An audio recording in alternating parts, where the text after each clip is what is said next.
Friends, నేను ఈరోజు తోటకూర చూపించాలనుకుంటున్నాను. ఈ తోటకూరలో కావాల్సిన పదార్థాలు: ఉల్లిపాయలు, పచ్చిమిరపకాయలు, అల్లం వెల్లిగడ్డ పేస్టు, నువ్వులు, ధనియాల పొడి, జీలకర్ర, వెల్లిపాయలు, మిరియాల పొడి, ఉప్పు, పసుపు. తోటకూరను బాగా కడిగి శుభ్రం చేసుకొని పెట్టుకోవాలి. ఈ నువ్వులు, కొబ్బరి బాగా వేయించి శుభ్రం చేసుకొని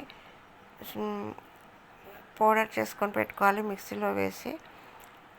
ఈ తోటకూర చేయడానికి ముందు ఒక పాత్రలో నెయ్యి వేసి ఉల్లిపాయలు కొంచెం వేగిన తర్వాత ఈ తోటకూర కట్ చేసుకున్న తోటకూరను వేసి దాంట్లో ఉప్పు, పసుపు, కారం అన్నీ వేసి కలిపి దించే ముందు ఎల్లిపాయలు, జీలకర్ర వేసుకొని దించుకోవాలి. ఎన్నో పోషకాలు ఉన్న తోటకూర రెడీ. చాలా బాగుంటుంది పిల్లలకైనా పెద్దలకైనా.